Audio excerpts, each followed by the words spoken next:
The following is a presentation of the ForceCenter podcast feed.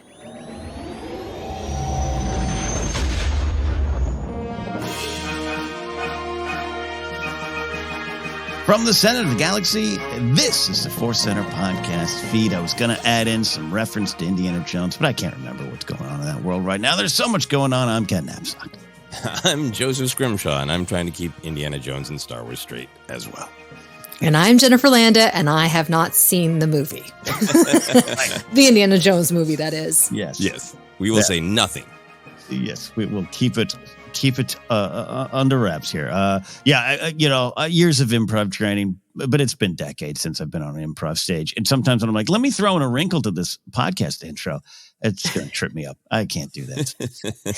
From the center of the galaxy and from Indiana Jones' heart to you. Hey, everybody, we're here to talk some Star Wars news, some breaking news from a long time ago, including a little bit of news that we're not going to dive into, but we're acknowledge that it's happening today with the Acolyte. But before we get to all of that, we want to remind you today's podcast is brought to you by Audible. Get a free audiobook download and a 30-day free trial at audibletrial.com/ForceCenter. Over 180,000 titles to choose from for your iPhone, Android, Kindle, or MP3 player.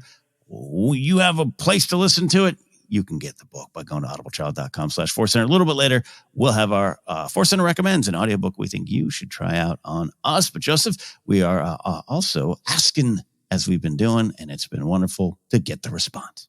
That is right. We are continuing to discuss our Patreon, advertise, ask about our Patreon. A ton of people have joined us in the last couple of months. We've done a bigger push, and that means we've unlocked a bunch of cool rewards, including it made it possible to do this other center experiment where Ken and I discussed all of the Indiana Jones films leading up to Dial of Destiny. Those were available on Patreon for weeks, and then we released them to the public. You all made that happen. We also made it happen that Jennifer is working on, at this point, what sounds like an entirely brand new YouTube show. Originally designed to be, let's take those audios that are so good and just, put some pictures. And it sounds like Jennifer is out there in the wild, investigative reporting, random studios in Van Nuys. And that, the new YouTube show, 5 episodes of The Jedi Beat with pictures, is going to be premiering on Monday, July 17th, thanks to you. So if you are interested in becoming a part of the Patreon, that's the kind of stuff that's going to happen. There's going to be more coming soon. This is our Ask segment, but I'll also throw in a thanks. Thank you all for your support and your patience as we have slowed down a little bit in our normal monstrous recording schedule. We've all been busy. We've had some focus on Indiana Jones and other life stuff.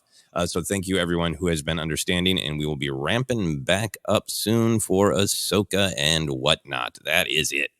Yeah, no, I want to echo what Joseph said. We mentioned before, but it's that, man, I feel shame and guilt for just taking that long. So weird. So weird to be like, so sorry we didn't do 9 hours of broadcasting this week, but we actually really do love doing that, and so we're going to get there. Hopefully this unplanned break, which has a kind of a soft, like you said, soft end with Ahsoka, gives me more time to read the comics. I went and got more of my comics, and I have a stack of Star Wars comics so big it can't fit into a bag. I have to just have it on the coffee table as they slide, because comics slide everywhere too. So it's been a mess. Anyways. Yeah. Anyways. Thank you all for supporting us on patreon.com/ForceCenter. I can't wait for Jennifer's series. Jennifer, update. Has it broken your soul yet? You're still excited? What's going on? Yes, exactly. I live in the archives now. Just call me Jocasta New, digging through the archives. I spent, I think, like 8 hours on Saturday. I don't even know, I don't even know what I was doing. I just was looking for footage. But it's amazing how going from the Stuart Freeborn UK shoot of the Mos Eisley Cantina, right? And the creatures he designed versus Rick Baker's team. There's a lot more behind the scenes making of. There's just a lot more photos of Rick Baker and his team, which I was so thankful for. I'm like, yes, finally. So I can tell the story properly. But one thing I learned And I did not know this. And I thought I knew all the Mos Eisley Cantina characters. This week I learned that there are 3, and correct me if I'm wrong in the pronunciation, Godel characters. They look like the goats, those guys. I think there's a female one. There's 3 of them, but they used the same mask for all 3. And then the outfits that they found were just like, from other bar patrons. I mean, they really kind of slapped it together on some of these characters. And the genius thing is that when it's all said and done, you can't even tell. No. It's amazing what they pulled off. So yes, my spirit was reinvigorated after I got to the Rick Baker section. Yeah, it was fun. See, I was going to ask you a bunch of questions, but I realized I can just wait for the answers on your show about the sequence and who made what and all that. Right.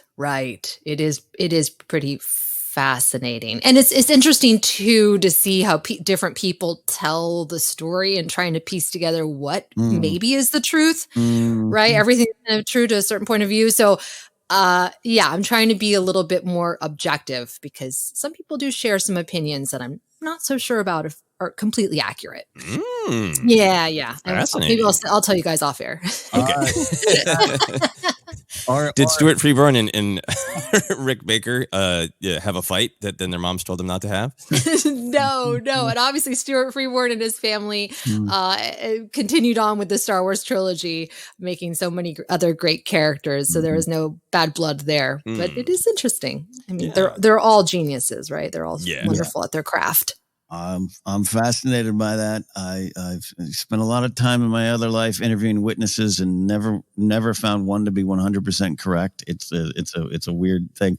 And then take that to Star Wars, where even the Han Solo I know Empire Strikes Back thing is told so many different ways. It's and then there's that footage, that audio footage that exists that it was not the way history recorded it.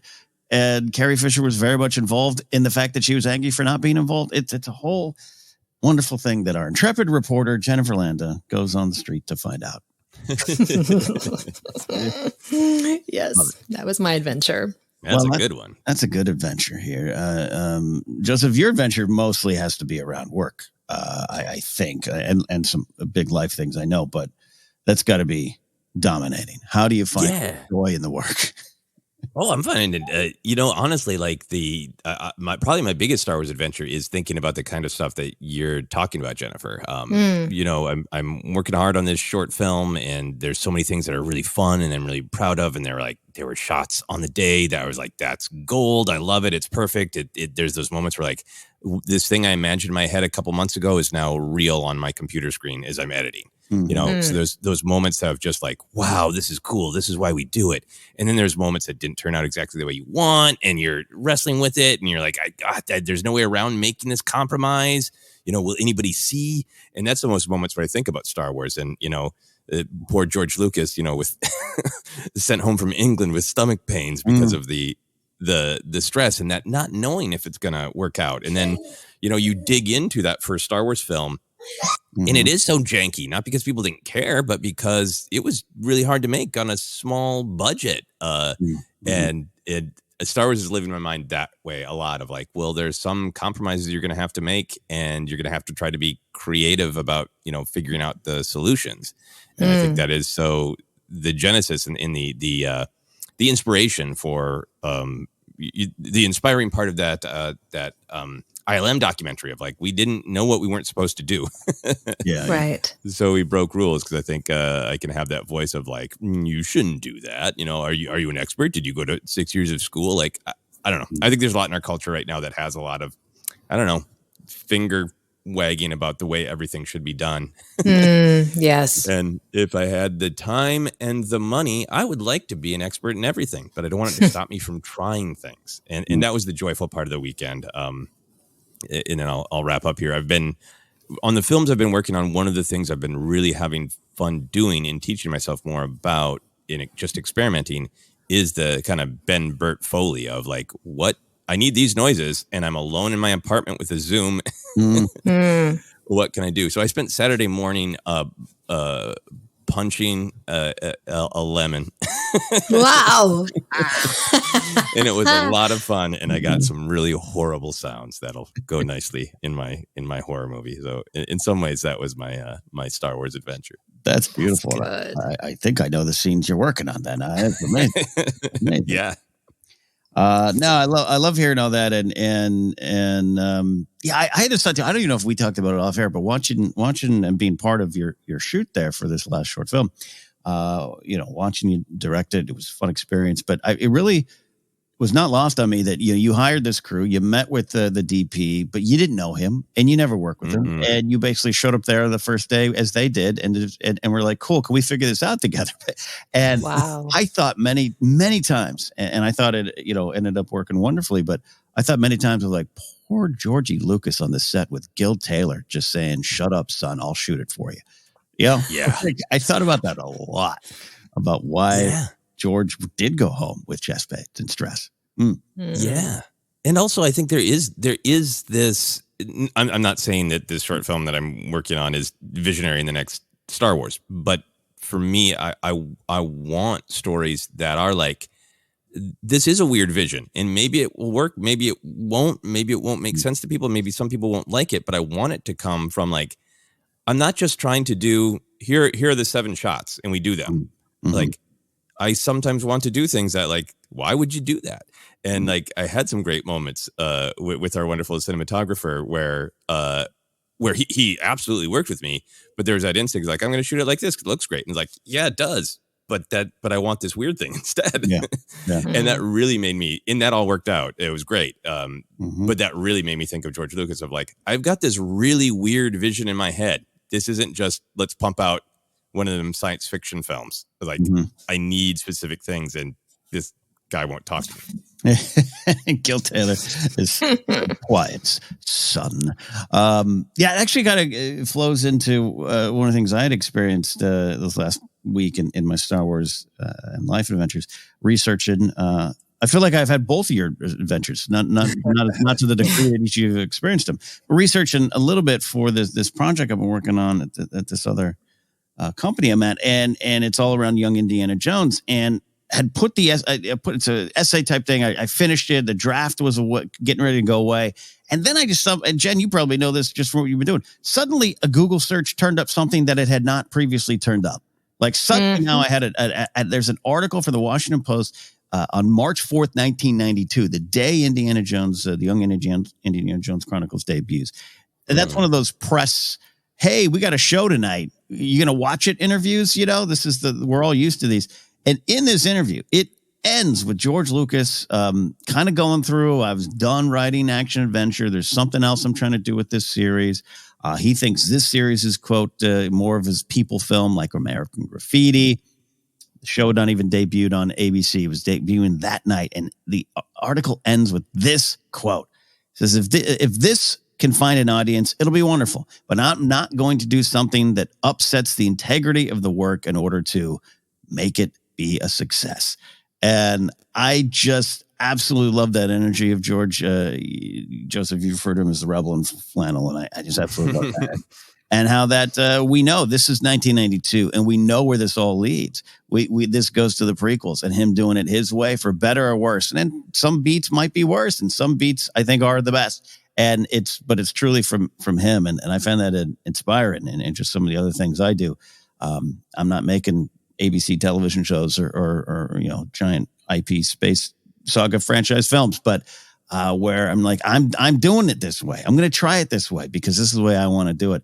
And I feel good about that. And if it finds an audience, great. If not, I can't control it because this is my art. This is what I want to do. And it's amazing interview.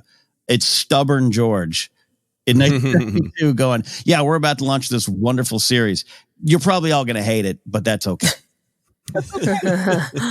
Right. Yeah, it's so powerful, and like I understand, there are market forces, and there's this stated desire sometimes from like Lucas and Spielberg talking about Raiders of the Lost Ark of like, we want to make a movie that's really, really fun for an audience. I'm not saying you should just go like, I do not care about the audience, right? But I just find it so compelling that when people are say, I don't know if this will find an audience. I hope so. I want it to. I think I love it, and I think other people should, but I got to stay true to it. And I won't get into it in a long way, but I was reading some of the box office reports about Dial of Destiny, and one of them had just like a bunch of conjecture about they would have made money if they did X, Y, and Z. And it was all about just sort of like plug and play choices for marketability. And that's not art to me. It's got to come from the soul. And I love that Lucas is like, yeah, this is the story I want to tell, and I'm telling it. Yeah. I think one of the worst criticisms of the Phantom Menace, and done in video form, that we all know of is the structure of Phantom Menace, how it doesn't follow X, Y, and Z, and it's like, great, so you've discovered the point. Why don't you get it? Get it. So yeah. It's easy to sit back, right, and critique other people's work. It's hard to do the work. And to not only then go through the process of doing the work, but then to be vulnerable and put yourself out there in that way, and to be okay with it not resonating with people. But that is what separates an artist at home, which I'm like, oh, I don't want to do it. Oh, what if people don't? No, because otherwise you might be spending 20 years of your life sitting at home not doing anything, right? Wishing you had done it, then at least trying and learning from the quote unquote failures of it, right? So yeah, it's a tough thing being an artist. It is really not an easy thing to do, but it's a wonderful, wonderful profession. Yeah. Rewarding. Lucky. Yeah. Yes. Very lucky. Very lucky. No, wonderful. Yeah, got a lot of deep thoughts this weekend, and there's a lot of. I want to spend that one day after the conversation about the modern Star Wars era, which I think George does rub up against at times because of what he feels it's not doing, and I still think it's under a different standard. It is under the standard of we've engaged with this for all of our lives. What does it mean to us now, and how do we look back but apply it to now? I think that's all through those movies.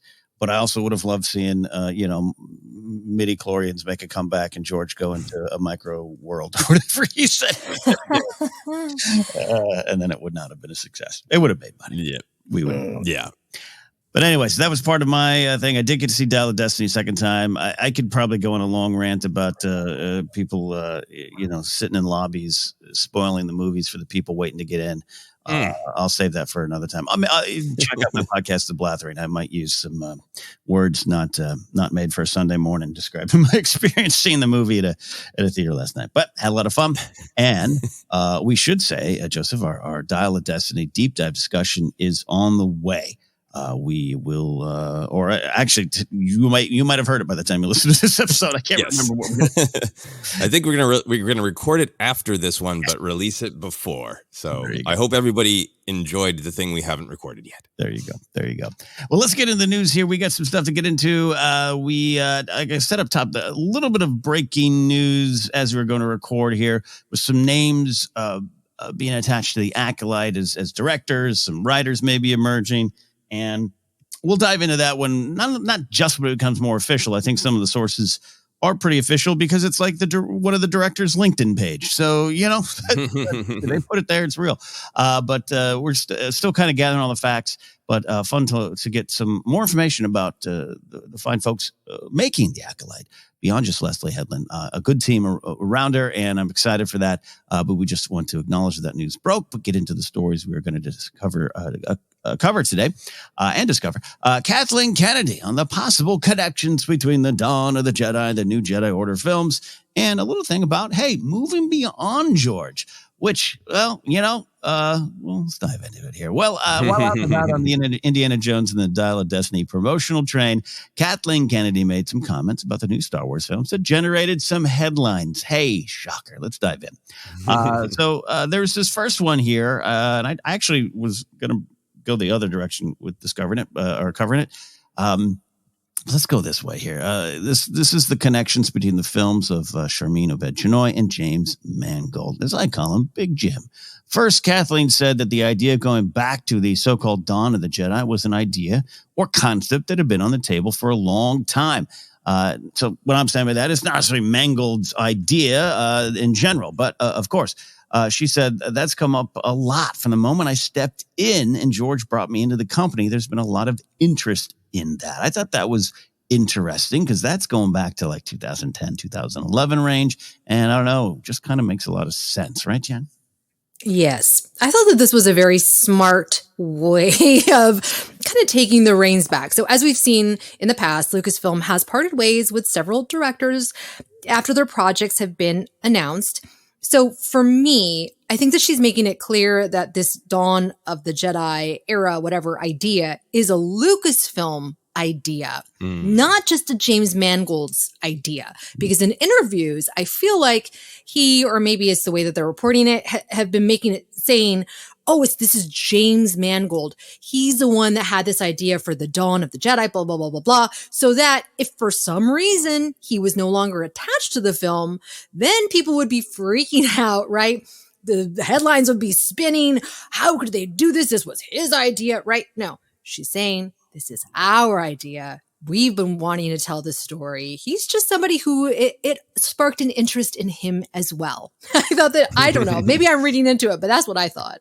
No, I can follow that thread out a bit there too. I mean, he's what I like about him is he's someone who's got a lot of ownership about what he's going to work on. Right? It invigorates him. He's excited about it, even if it doesn't get made. We're hearing a lot about what might have been, well, not a lot about, but we're just hearing hints of what could have been for a R-rated Boba Fett movie, as he finally admits to that. By the way, I remember the stories of him saying, "I'm absolutely not involved with a Boba Fett movie. Why are you asking me that?" I remember those tweets. I remember those comments. But he says now, for understandable reasons, says now, yeah, no, it was going to be something different. I think it was scaring everybody. So I like that about him. That's what I like about him. He takes it on. But yeah, I think it's interesting, and some of it's in his comments of like, I wanted distance from the story. And then they're like, what about this? 25,000 years. It's like, crap, that's distance. I like it. All kind of sneaks up there. But it also makes a lot of sense, Joseph, for, George sitting at a big table going, hey, welcome aboard, Kathleen. Hey, here's some things we could get to. I don't know. Something about I like about that. Yeah, I mean, I think that really tracks. That's where my mind went, that, Kathleen Kennedy talking about when she's coming to the company, what is George interested in? And I think he always seems like he was spitballing about different directions to take Star Wars. And I think it tracks with his interest, probably particularly in that time of other eras of Star Wars, to spend time in. The man loves prequels. I love that quote from Dave Filoni when I can't remember what interview or where, but people are talking about how the kind of confusing nature of the Clone Wars in broadcast order, as sort of one episode would suddenly jump back in time and be a setup for an episode 2 seasons earlier in those first couple seasons. And I think Filoni, trying to be like very political, just said, George just really likes prequels. It always has made me laugh, because I think it is that he gets interested in, like, I think a part of storytelling is always like, where do you jump into the story? How do you got to start the most active pages? Kurt Vonnegut has this great, how to write a novel. Start writing it and then cut the first 10 pages off. And Lucas is somebody who's always like, takes that advice and starts in the heart of the story and then goes, actually, I'm really interested in those first 10 pages. Let's go back and tell that story. So the idea of him going all the way back to sort of the first 10 pages of the entire concept of Star Wars makes a ton of sense to me. And he's had those, quotes about maybe his sequel trilogy was going to be about Darth Maul, but also maybe it was going to be about going into the world of the midichlorians. Yeah. You know? And then a final thing for me on just sort of the Lucas perspective on it is he has, he certainly had no allegiance to the canonical nature of the expanded universe, but he was often inspired by like, ooh, I like that character, so I'll take that character and do whatever the hell I want with that, or I like that idea, or I like that era. And I know that I'm not super familiar with it, but a lot of the EU legend stuff is going farther back in time. So the idea that him would go like, ooh, I like that. I want to play with that. So all that stuff really tracks for me, that there'd be an interest from Lucas and Lucasfilm in that era. And then I really like what you're saying, Jennifer, of the savvy move to say Lucasfilm is crafting this era called Dawn of the Jedi. Mangold came in with a pitch of exactly how to tell a sliver of that era's story. And we said, hey, that's great. Lucasfilm has the reins. We're crafting the era. You have a story that takes place in that era that might be kind of pivotal and important to that era. Great. Perfect marriage of era and individual concept. Let's go. Yep. There it is. Yep. Yeah. Not unlike Leslie Headland coming in with an idea of Acolyte and them going, well, hey, we got this thing called the High Republic, and her going, love it. Let's run with it. Let's exciting stuff there. So while Mangold is going into the past, Obey Chinoy is taking reign in the future, as we know, but both share a connective thread. And here is where it really starts to get interesting, at least out there in the punditry world. On that Kathleen said, it was something that Jim immediately sparked to, and I think it's a real nice compliment to what we're doing with moving into the future with Rey, and then understanding a bit more of where this all came from, because it will be at the heart of creating the new Jedi Order. So to get a real sense of where that might have began with the dawn of the Jedi could be pretty cool. So, full stop. Try to be as nice but honest as possible. I think this has already been translated on some big pop culture shows, other podcasts, and online. Not in a discourse with a capital D way yet, but I just think where it's being discussed, I've seen a lot, that this is taken to mean a direct connection between the two films, as if Rey's going to grab an old Jedi book in one film and it would be have been written or featured the name of a character from Mangold's film, right? And we're going to dive into that because I'm, number one, not opposed to that, and don't think that that's impossible to expect or think or dream about. I just want to start here with this. I don't believe that's what she means. Now, I'll also say this before we dive into it here. I also remember thinking Uncle Bob Iger is not, he doesn't really mean we're going to discover Han Solo's last name or how he got his name. How Han got his name. Yeah. And then it, turned into that. So I understand this discussion. I want to be clear about that. This is not a, ForceCenter tells you to shut up. There's a lot of fun things to discuss with this idea. I just see this quote, including the could be pretty cool, just kind of says like, yeah, we're exploring some thematic things, and we might learn, you might learn some things about the Force that matter with what Rey is wrestling with in the future, even though Mangold's film would come out after, but it spiritually connects, and I'm excited about that. But anyways, caveat a little bit here as we discuss it here. Jen, I'll let you start here. Before the grumpy old Indiana Jones guys come yelling in. I don't think that there's going to be much of an overlap. Maybe we could get a reference from Rey, like Obi-Wan in A New Hope, like mentioning the Clone Wars, right? Maybe it's just like an event that we see unfold in James Mangold's film, but more than likely, I think it's just dealing with similar themes. I think that's maybe the connection. I feel like if we go in with specific expectations, we're going to either be disappointed or angry. I just think that believing that all these things are super, super connected. Yeah, they're connected, but it's not like a play-by-play thing where, you know what I mean? Like connecting those types of dots. I just think we just have to be a little bit more loose with our interpretation of this. Yeah. Yeah. Or on your guys' notes, it says interrupt. Mine, it says interpret because I corrected it before. How do we interrupt this? Yeah, exactly. How do we stop this now? Because I feel like the train is leaving the station and we're like, no, not again, please.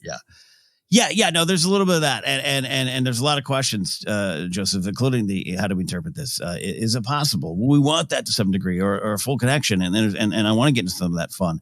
But I also think there's just an absolute danger in accepting this at a complete face value, that this becomes talking points, that this becomes, see, finally, they've got a plan. I've seen some of those articles. So they get a chance to do it right, which I don't think is wrong, right? I don't think it's wrong to be like, hey, this is kind of what they've said. Hey, we got through this. We did this. We did 7, 8, 9. These other movies, standalones didn't work the way we thought. And we're taking a pause and figuring out what we want to do. I do think that's what happened. I just don't think Filoni, Obaid Chinoy, and Mangold are in a room with Kathleen Kennedy and a whiteboard going, what are you going to take? What are you going to say? What am I going to say? That's not how this works, especially if you listen to the interviews from Jim Mangold. This is a guy who's like, I got to handle what I want to do. And I like that. I'm excited by that. There's also a danger, I think, a little bit in a fun high wire act way with Star Wars. Like, I think other directors have had some ideas and maybe they don't necessarily work the big picture. But anyways, Joseph, interrupt me to interpret this. Let me interpret. Mhm. I really agree. To me, in this quote, the key word is compliment. The first thing she says is it was something that Jim immediately sparked to, and I think it's a really nice compliment to what we're doing moving into the future with Rey. So I don't interpret this as any sort of major plot character connectivity of, we're going to learn about a MacGuffin in the New Jedi Order, and then we're going to go back to that MacGuffin at its origin in the Dawn of the Jedi. I don't think it's talking about that sort of super direct connection. I think compliment means, these things go together in an interesting way. I think the sequel trilogy of Star Wars complements Twin Peaks: The Return, but I don't think they're connected plot-wise or in the same universe. I think that to me is the most important word. And what I really take from it is Lucasfilm is planning its phase 2, charting a new future. In the era of movie making and entertainment in general we're in, it's not the same days where you can just announce a trilogy and be committed to it. So you have to start with eras, with films, and see where they go. And I think what is compelling about these two films is that they have the potential to be entirely their own thing, but they do have this thematic connectivity. In particular, if the Dawn of the Jedi era or story reckons with people's decision to use the Force at all. It's not necessarily, maybe it's an origin story for the Jedi, but it seems like everything that Mangold has said, comparing it to the 10 Commandments, is this idea of there is this power and we should use it. And people in the argument are going to be making, people in the film are going to be making arguments about how do we use it. That's extremely relevant to Rey. Kathleen Kennedy has mentioned the importance of Rey having those ancient Jedi texts and studying them. So if she's really looking back, she's absorbed everything she learned from Luke in the sequel trilogy. Like, the Jedi have made a lot of missteps, but she's gone through this journey where she sees the importance and the responsibility of the power. And when something dark rises, a Jedi needs to be there to meet it, to help people. But now she's proactively starting this order, just like it was started all those years ago. And if she's starting from the point of the Jedi should exist, people need help, but the Force is not just a superpower, of course she's going to examine what rationale, what philosophy, what perspectives can best guide us to wield this power, and how did they do it at the very beginning? Those sort of thematic ideas, I think, is what Kathleen Kennedy is talking about.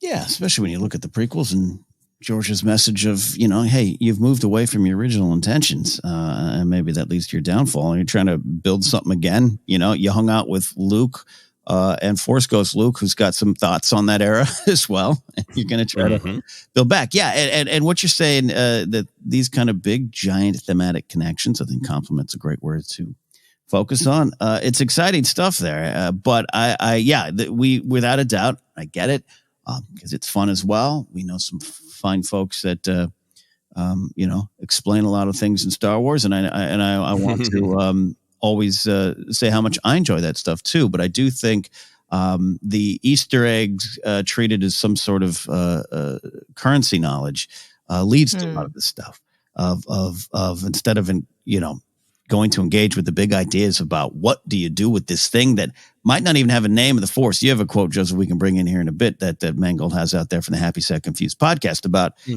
we might, not even use those words. And that's a headline of it won't even use Jedi or the Force. Then you dig in and it's actually makes a lot of sense and it's pretty intriguing. But anyways, I that's where I get a little, my grumpiness comes out is just because you can point at a screen and say that thing there, it's from this, it's issue 22. Does not mean you're engaged with the art and the message. And I think you potentially some really interesting messages in these films. And I think I'm just holding on to the hope that gets engaged with first versus, did you see that? Jedi Prime wrote that pamphlet and Rey has it. What does that mean? And what does that mean to you, Jen? Is the question I always want to ask. Yeah, because then we get into AI territory where I think the movie industry wants to head, which is like, I can come up with an idea and I can make these characters live out my story idea in the movie. Quite frankly, I don't want to be doing that. Part of the fun is seeing what these writers, what these directors, creators, actors are bringing. They're bringing their own unique perspectives and experiences, and they're giving us this art. And that to me is unexpected. I want to go in being like, oh, I don't want to go in with a checklist of, okay, they said this. Okay, great. Okay, that connects with that. That's like boring, right? It's not thrilling. Like where it's just like a small, subtle moment where you're like, oh, that connects with the thing that happened with Ray. Wow, right? That's much more exciting, at least for me. I don't know. Maybe some people like a checklist. And here's the thing, and I do want to talk about it. I do think like you do have a chance to, I don't know, I call it like the X-Skull of it all, where, you know, X-Skull is this planet I love. I love the design. So I'm always going to be on the side of it there. But, you know, when it first popped up, you're like, okay, how does that factor into the story we already know, right? Timeline. Right. And Moraband and Koraband and all that, you know, and I understand sometimes that might trip some folks up. Like I, for one, would have loved to know Starkiller Base. We had the theories on it, but that Starkiller Base was Ilum in Force Awakens. That would have been interesting, but I also don't know what that could have added to it. You know, it's just so my point being, yeah, all right, maybe there is some kind of like, you know, synergy in some of the information, but it's still not the story. So that's where I go with that first, Joseph. Yeah, I think there are those small details that can make something rich if you're deeper in the world than just like, hey, it's a Star Wars. I like Star Wars. I'll go see it. You know, you want to be swept up in an adventure. But I think like the thing like the Starkiller Base, like if they had said Ilum that in Force Awakens, that would have been cool. Yeah. But the depth of that, the power of that is being more deeply invested in the entire story of Star Wars and realizing how deep, what a deep defiling of Ilum that is, and how it launches your imagination into what does this mean for the connections between the Empire and the First Order, and how does that even work with the Kyber crystals at the heart of it? And now, anyway, the Han didn't necessarily believe in the Jedi, and now he's commemorated by a star that was created out of the heart of this holy place. All those ideas are really interesting, but they're sort of jumping off points from what is actually in the film. And I think that's the kind of connection that I would be excited by. I think I do think it's possible that there's a real surface level connection of Ray's going to be looking at those books. Mangold might have he's been talking about 10 Commandments. He might have some tablet. We'll throw the tablet in there. And that's cool. That's connective. It fires your imagination. Yeah. But it doesn't tie either creative team's hands about the story they're telling. And this, as you're saying, Ken, the story is the point. And those little connections that we can point out, sometimes they're just fun surface level things, or, you know, a tip of the hat to something else. And sometimes, to me, the value of them is they're not the point of the story, but they fire our imagination in a beautiful way that Star Wars does for future storytelling. We could get a great future novel, you know, the horror of Ilum, you know, that tells that story in a rich way and moves it from an Easter egg into its own story. And that's the kind of connection I'm imagining of like, yep, maybe one of those ancient Jedi texts that Rey has is, you know, I think right now they've got a bunch of names that Pablo Hidalgo gave him in the Last Jedi Visual Dictionary, but maybe it will have some resonance, but it's not the point. Right. Yeah, no, and look, even some of Mangold's comments recently of you know, hey, not being tied to the saga and all those kind of things, and there's some tone in what he's saying that I don't fully agree with. That I don't think it's the prison that you might think it is, Jim. Like, you know, like maybe hang out with Pablo for an afternoon, but like that changed my thoughts on. Well, you got to think Octo or Jedi, you know, Prime Jedi would show up, but I don't necessarily think that's the case anymore. If ever was going to be the case, if he's going before it all, kind of before the labels get slapped on all these things, you know, Prime Jedi, you know, AKA Doug McAlien guy could be there. But I don't think he's interested in necessarily, you know, writing back to that. and I wouldn't want him to be at this point. So. Yeah, I mean, they describe Octo as the first Jedi temple, and yeah, it was I think it's the happy, sad, fun. I can't remember which emotions in which order. Happy, sad, confused. Yeah, happy, sad, confused. Hey, that's me. Podcast. Yeah, Mangold was talking about. I think there is Dawn of the Jedi is the era, and it sounds like his film might be dealing with origins of the Jedi, but just kind of a sliver of it, the very beginnings. And I think his quote is sort of about, like, you might not hear the name Jedi, which doesn't mean there won't be Jedi. I think his point is you could make an origin story about the Beatles before they have the name and before they're fully formed, and it could be a really interesting story, you know? Yeah. And I think that to me gives it, like, his film could be 200 years before they're like, and we need a temple. Yeah. Right.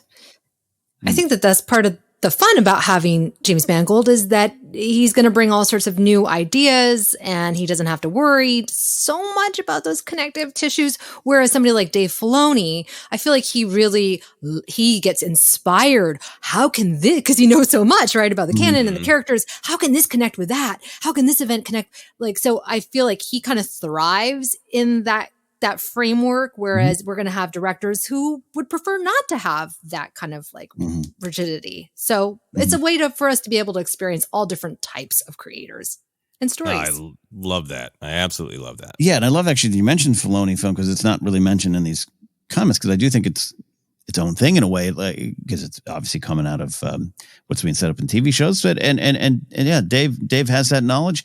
And the thing that I always love about him is it's that Disney Gallery speech. That's just the toppings on the cake, and the story is gold to him as well. And I think that's why all that works. But exciting times, exciting things. But there's more. And talking about these new films, particularly the new Jedi Order film, Kathleen talked about the ability to bring in new characters and stories, fresh ideas, saying.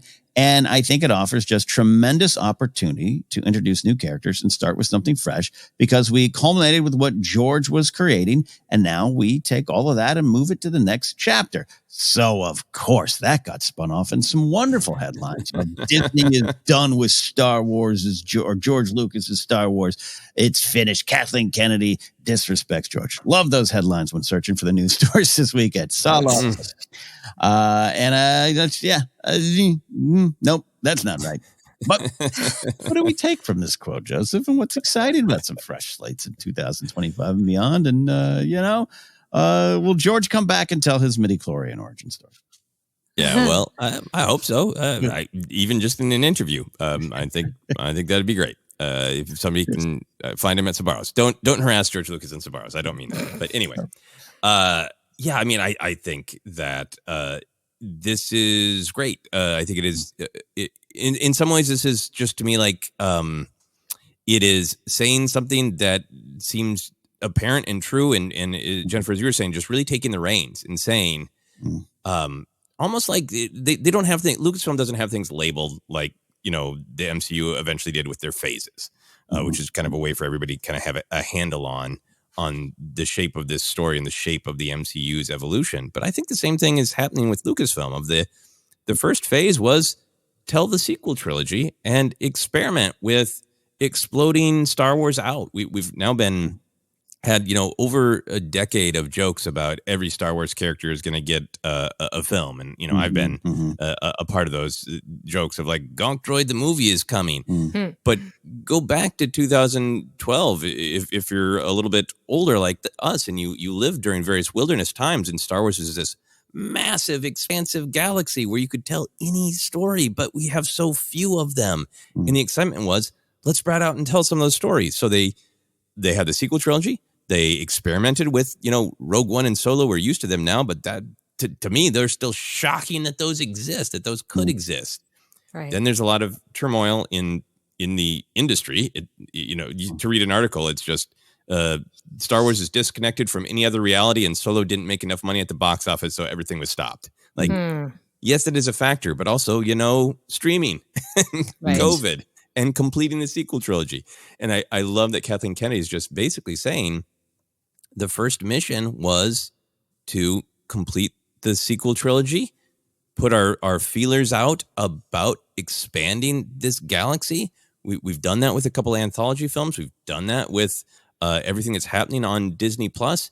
And now we're really moving into phase 2 or arguably phase 3, which is we're going back to the big, epic, high stakes, big screen adventures. What are they? And how can we really, truly make them our own? Because George loves tradition, but he also is restless for the fresh and the new. And this isn't an insult to George. This is a celebration of heard you, George. No more X-Wings in new eras. You know, we don't want George Lucas to sit down and see these films and go, I've seen that before. We want to push into the new the way George Lucas would and did. Yeah. Though I'm assuming Poe's going to have like the T-85 X-Wing, right? That's true. Now that I said that, it probably actually will be an X-Wing, but that spirit. The spirit of it. 100%. Finding the right balance between the new and the old. And not having that Force Awakens criticism that there's too much clinging to the old. Yeah, even though I thought it was wrestling with it in a different way, as I think you would agree, and I do. For years. Jed, a lot here. Look, we love George. We love him at Sabaros. We also get what Kathleen's saying here. What do you take from this? People have argued over what George would have done with 7, 8, 9, what he would have wanted, what we read years ago in the EU, right? And I feel like there's just been so much negativity around the sequel trilogy, although we here at ForceCenter, we love it, right? But there's just been a lot of negative discourse. It kind of feels like this comical group of fans fighting together. The dust is coming off and Kathleen Kennedy is coming out going, hey, everyone stop. We're going to start fresh. There's going to be new characters. We are going to, we love George, but we're going to continue on from that. And I think it's a great way to get us fans to stop arguing amongst each other. And it's also a way to get new people on board because guess what? We got to have the youngsters. They got to like Star Wars because if they don't, Star Wars will die off with, sad to say, with us, right? They have to get new, fresh, young fans. And the way to do that is to be like, hey, you don't have to know anything about the EU or what came before, or really, you can dive into these stories without knowing all these characters. And that's exciting because I think we all forget Star Wars can be really intimidating for non-fans. And they're like, well, I haven't seen that. I haven't seen the original trilogy. I haven't read that book, right? So this is something new. And I hate to say it, but George Lucas, he's not coming back. We got to move forward. The franchise has to move forward. And I say that as a true lover of George, not in that way. I love George. I love what he built. But I'm also excited to see how that can inspire new creators. Yeah. I totally agree. What the world needs is 9-inch nubs, more of the new for the kids. We're going to go get nubs today at Target. He's there. He's there. Love it. Yes. Yes. Say Nubs movie confirmed by Jennifer Landa. Green light picture. Yeah. No. I love what you're both saying here. It just makes a lot of sense. And that there was, of course, in 2012, but 2015, there, episode 7 was a foregone conclusion. That was the way to do it. If they didn't do it, if they were like, we got the Star Wars thing going, but it's going to be all new characters, there would have been a lot of us going, why? So, damned if you do, damned if you don't. And this just makes all of it makes a lot of sense. And, again, clickbaiter's going to clickbait. I get it. It sounds real nice and sexy to say Kathleen Kennedy says we're done with George. That's absolutely not the case. Yeah, it that is a headline. I think that's real. That's real disingenuous, and also like you're saying, of like I imagine some people running those headlines are also the ones who say Lucasfilm is dead. They have no new ideas. Here's some new ideas. Why do they hate George?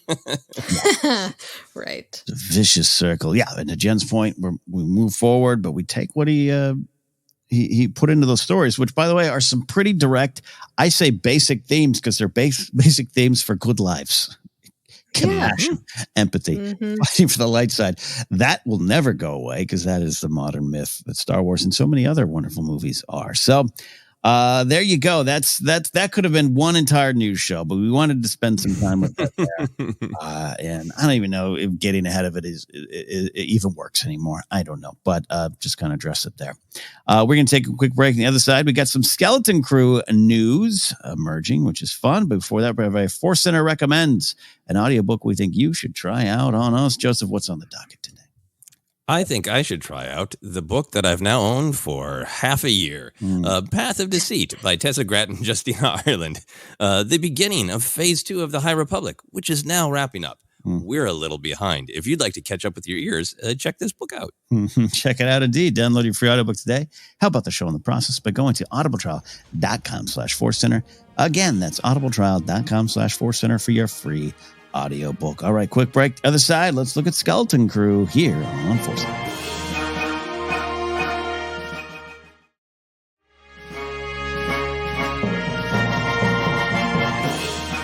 Welcome back to ForceCenter, taking a look at some breaking news from a long time ago in a galaxy in Van Nuys near the airport. Have you gone there yet, Jen? Have you taken the photos? Are you out in the parking lot just snapping photos of that old ILM warehouse? Not yet. I'm going to get my B-roll later this week. I'm excited. There you go. Yeah. So you're having an exciting Star Wars week. Yes, Nubs, Van Nuys. Yes. Everything that Star Wars has to offer. Yes. I said before, I used to play golf at the Van Nuys golf course right there and did not realize from one of the executives, the 9-hole, you could see it. You could see where ILM was. I didn't know it. I just knew it was somewhere it's nearby. I would, the regrets we have in life, going. Anyways, let's look ahead to Skeleton Crew. Some Skeleton Crew news. Kinda. It's one of those things. Well, appearing on Entertainment Weekly Star Wars podcast, Dagobah Dispatch. And by appearing, I mean, the podcast has some hosts and they do some stuff in studio. Totally don't want to sound like I'm slighting the podcast, but a lot of their interviews are just press day footage and press line interviews. They cut them into the show. So you can go watch a little video clip if you want, if you don't want to listen to the entire podcast. But hey, listen to the Star Wars podcast there. Jude Law and Skeleton Crew co-creator and writer Chris Ford talked about the upcoming series. The truth behind Jude Law's character has yet to be revealed, but that's part of the thematic point, says Law, saying, I can't tell you very much about my character. He is someone the children meet on their attempt to get home. He is like a lot of the world that they experience, contradictory, and at times a place of nurture and other times a place of threat. I really like that. I really love that description. I think it's similar to some of the things we've either discussed or heard before. Of course, Joseph and I we were part of the people that saw the Skeleton Crew footage at Celebration, which was, I just thought, wonderful for a series I have almost no expectations for because I didn't really understand or get what they were doing. And I got it. I love the footage. And I like what he said about this here. So, Jen, any thoughts on this coy but insightful answer?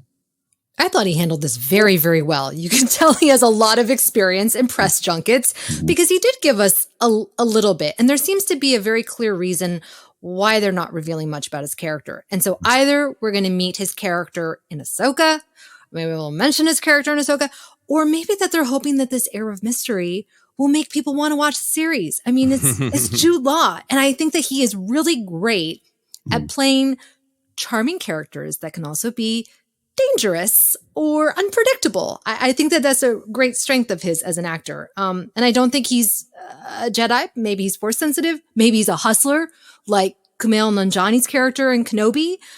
Who knows? The possibilities are endless, but I can't wait for this show. Love that. And I love Jude Law's mustache. Just looking solid with that push broom there. Just thoughts on this here. A lot of themes running through this answer.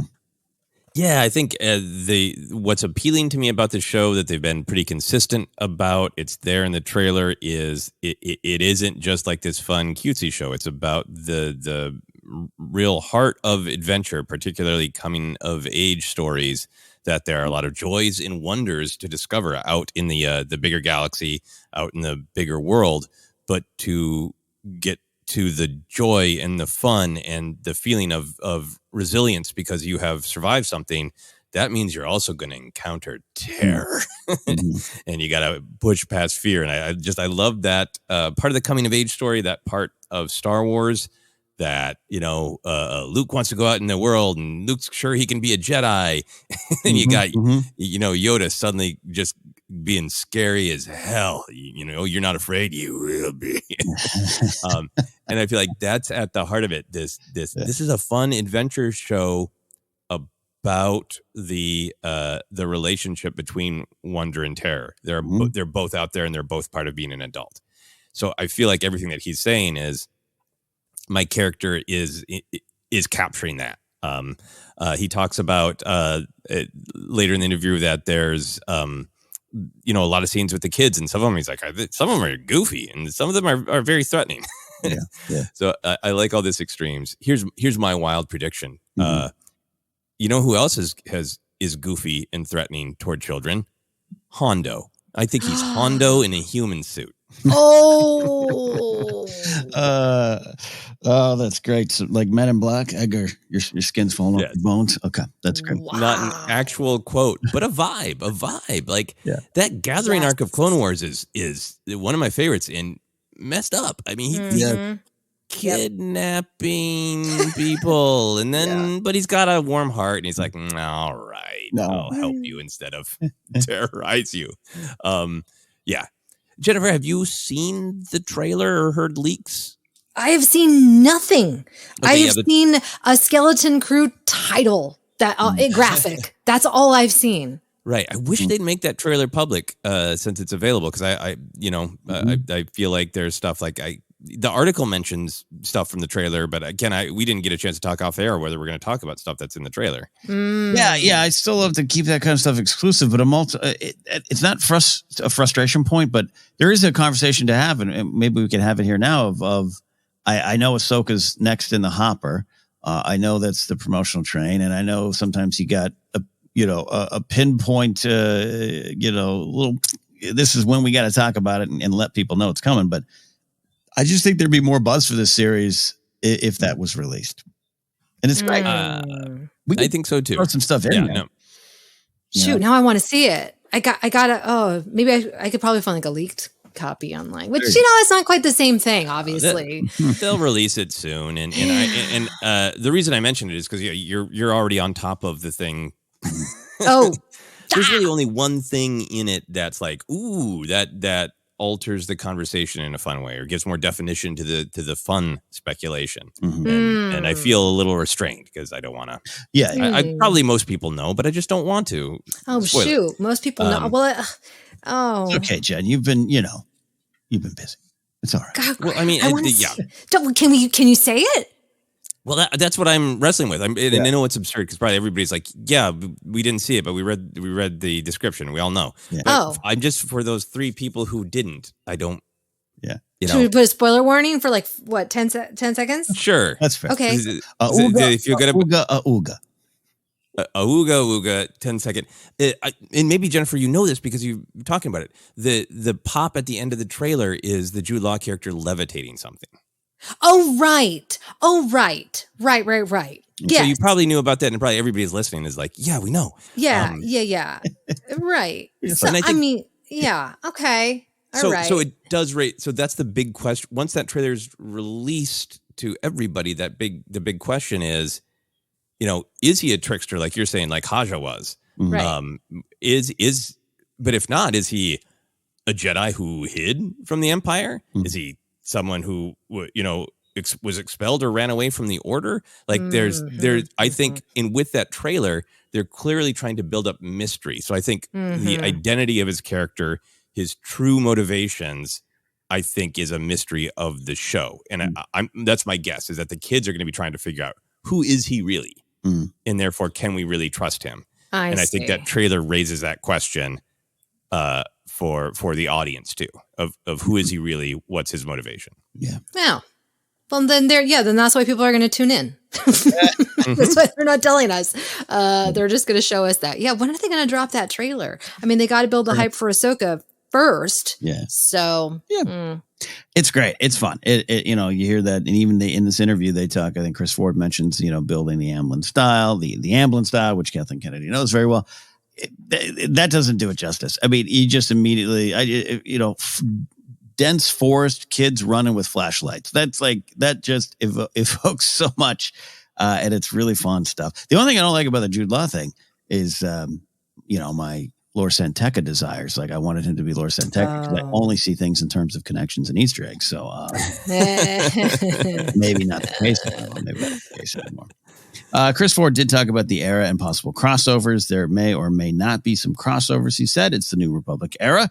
Though, interesting note, when you actually watch the interview, they both kind of had to figure that out. They were like, what's this called? What's the era? It's like, I think they're calling it the New Republic era now, which was a fun little moment for me. For us, says Chris Ford, it was a great era because as much as the New Republic is trying to bring things back, it's kind of a lawless, wild time. So there's a lot of danger. If we had said it earlier, the kids would have probably met the Empire and just got shut down. This is more of a galaxy to get lost in. I love that take. Again, I love this idea. This is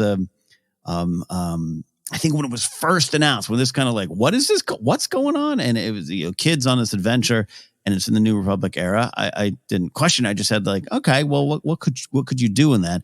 And the way they're forming up the New Republic era, which makes a lot of sense. Of the Empire fell, but there's still remnants. It's almost a more dangerous time. That's part of the struggle. That's why people can start poking holes at the New Republic government.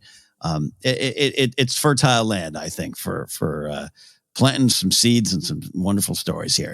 And I absolutely love this idea that there's a lot of opportunity, a lot of threats. Would you say wonder and terror, Joseph, or wonder and horror? Nurture and threat is what Jude Law kind of said. This is a perfect spot for it, I think. Yeah. Absolutely. I think it's, such a I love how they've defined this era, because there has been more emerging that like, look, the New Republic is trying. Yes. Yeah. But it's been years of terror. So, and we know that the New Republic is going to get criticized. We know that there's going to be some missteps, but I like that it's just sort of like, this is a big, wide galaxy and the Empire had it locked down. Mm-hmm. And now there's lots of confusion. Mm-hmm. And I think that era is exciting for me because I like the kind of storytelling that so far the Mandoverse has got out of it in terms of like thematic, but also practical and not Easter egg or not even direct connection, like veins in it. Great. The pirate. Great. There's a literal connection, but the connection I like that we've talked about a lot when talking about Mandalorian and Book of Boba Fett, and I'm sure Ahsoka soon, is this is an era of rebuilding and tentative hope.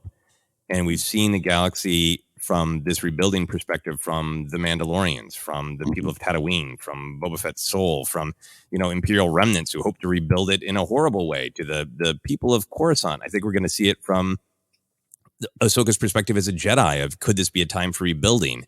We're going to see it, I think, with spending some time with the New Republic government at all. Even a scene that we've seen in the Ahsoka trailer with Mon Mothma suggests that we're going to keep seeing from lots of different perspectives what's the wonder and the terror of this era. What are the possibilities? So to see that from I think that's how Skeleton Crew is going to fit in thematically. Now we're going to see that rebuilding during that hope of rebuilding during a time of chaos perspective from everyday people, from kids who are going to be defined by this time, but don't have any memory of before times. They've only been alive during the Imperial reign, and now it's this that they're stepping into. Yeah, no, that's I think that, and that's every generation in our real world. But it's like, we have adults, young adults run around who experienced the horror of 9/11 in a lot different way, because it's a history book moment for them and not something that they went through, and what's their place in this new world, and that's important storytelling, as well as can be fun and youth and ET and all those things from our childhoods in the 80s. But I think there's some big stuff there. So yeah, Jen, any more on this there? We can talk about crossover ideas too. Mm-hmm. Yeah, I think that I really like that they're building out the New Republic. It does feel like it is like the Wild West. People are trying to assert their power still, especially if they once had power. They want to be able to maintain it. Things are still in flux. There's just more dangers, which is another great thing about this era. Like as Chris Ford said, if it had taken place during the Empire, well, that'd be pretty much the dominating factor, the biggest threat. So it's just more room to play. And especially for these children, I think in general, kids, the world can be a scary place. You're trying to navigate your world. You're trying to find your identity. You're trying to get back home.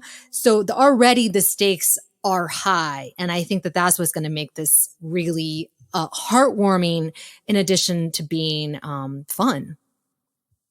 Yeah, absolutely. And fun. Oh, yeah. That's a big thing. Fun. We know Vane will be appearing in the series, and Joseph, you mentioned him, the pirate, Gorian Shard's right-hand man from Mando 3, who literally flew off to be in another series there. I like what he was doing. Any wild thoughts for crossovers in the series, or just, any other known characters, locations you want to see? Where do you go with that, Joseph? I do honestly remain on Hondo watch. Yep.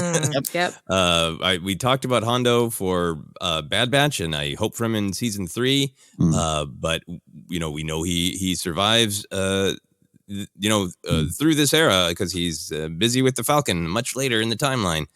This just kind of seems like this is an era where he's been down on his luck in the Imperial era, as we see in Rebels. What's he trying to get back to? And just his weird relationship with kids. I really do think it's a possibility. There's no reason to speculate this, but 2 Star Wars locations that it's been too long and I would like to see again are Cloud City in Naboo. So I'd be thrilled with either of those. And then for a wild thought is a little bit of New Republic perspective would be great in this. So I think Hera and her mystery son Jason should show up. Yes. That'd Jason Syndulla watch begins. Yeah, Honda watch and Jason Syndulla watch. I do also think that there is the possibility that one of the reasons they're being very cagey about the whole show is that it's got. To me, there is a possibility that it's got some Grogu level surprise. Remember when we were all excited for Mandalorian and we really all did think it was going to be like, this is kind of like the Boba Fett fantasy a lot of us have had. It's going to be this lone badass making his way through the galaxy. And I remember, people in the know at Star Wars Celebration in 2019 telling us nobody knows what this show really is. Right. And there is a reason that it is being produced under the Mandoverse banner more than just the timeline. I think so. I think there could still be some twist or surprise about what this show really is and how it relates to the larger story that they're building to. Yeah, no, I love that idea. I don't want to go too far down the conspiracy rabbit hole, but yeah, there is a shroud of secrecy around this from the very beginning. And I get how it was pitched, Watts and Favreau talking on set for Spider-Man and next thing this show exists, but it doesn't mean that there could be something more there. And I like that. As far as crossover ideas, Honda Watch is this is absolutely perfect. Show for it. It makes a ton of sense. I guess I'll have to give it my Lore Santeca hope. Lore in this era is an interesting time, though. I don't think you need to give up your hope. Okay, I mean, thank you. You're helping me believe. Here's some wild ones. Let's just have Mon Mothma show up in every series during this era. Yes, please. Talking about New Republic, almost as if they run into her in a hallway, and she gives them some stage Galadriel type advice. She goes, but it's a location that would lead to characters. Endor and Princess Nisa and Bright Tree Village. Let's have the kids there. And would it seem like the Ewok Adventures movies? Would people be a little snarky about that? Maybe. Who cares? Let's do it. Let's have some fun and have the adventure go there. And imagine Wicket helping them along the way. Talk about this time of nurture versus threat. You got Wicket there. He's all nurture. He'd help the kids. That's right. Gosh, could that be the reason why they're being so secretive? My mind would be blown. Because I think that there is a reason. Like you said, Joseph, they feel since the beginning. And at first I thought it was because they were trying to protect the kid actors from getting attacked by, fans. I do think that it's related to the story as well. There's some big reveal. I think we're going to be getting a lot of pirates in the show. As it feels very Captain Hook versus the Lost Boys kind of thing happening. But another thing I think about is they also want to reach the broader audience, right? So I feel like they're going to have somebody recognizable or a location. But the Ewoks, what is more broader than that? Nothing. Everyone loves, no, they don't. Yeah. But you know what I mean. Yeah. Look, it's got to be Ewoks because, like, I also would have put some Republic credits down or maybe some calamari flan down on Jar Jar, but I'm holding out for Mando 4. So yeah, let's just do it. Let's put them all there. No, be fun. Yeah, a lot there. Another good one, Pelimoto would be an interesting. Just kind of having her showing up in these series, being who she is and helping, but also charging the kid. Maybe it's a lesson on being swindled at the mechanic. Who knows? Could be so. I like it. We're about to wrap up here. Anything else in the interview jump out to you, Jen? And how's your excitement level for Skeleton Crew? Which again, I think it's fair to question, hey, when they really going to start ramping this up? I get the Ahsoka thing. The way news is a 4-second cycle. Yeah, you want to maybe hold back. But how are you feeling now, Jen, and any final thoughts? I'm really hopeful because they keep talking about the Amblin tone. It makes me think of obviously E.T., Goonies, a lot of the stories from our childhood about kids, but these movies are not just for kids. They have a spirit of adventure, but they are definitely scary. I was terrified of Goonies when I was a kid. So I'm okay with not knowing as much about this show. It makes me kind of think of Stranger Things. And I remember there was a lot of buzz around Stranger Things when it first came out, but we didn't really know much about it. At least I didn't. I remember the first 5 minutes of that first episode and I was immediately in because it had that Amblin tone to it. So I'm hoping that the Skeleton Crew can do what Stranger Things did. Is that weird?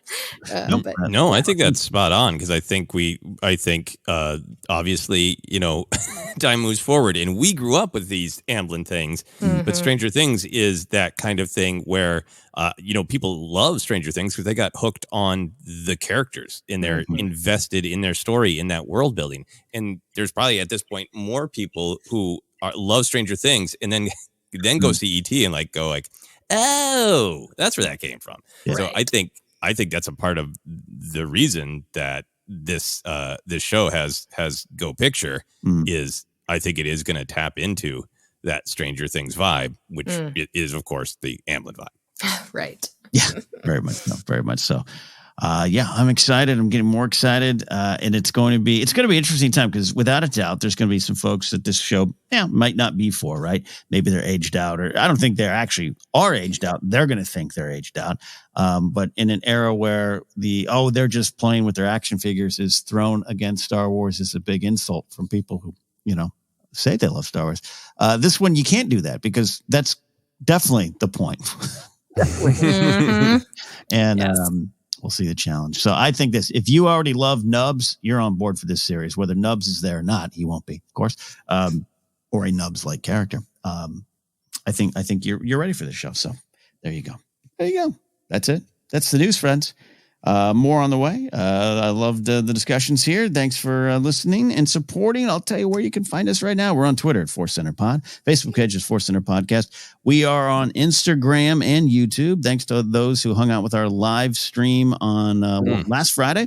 Alex Damon dropped by quite unplanned. We had a lot of fun talking Indy and Star Wars.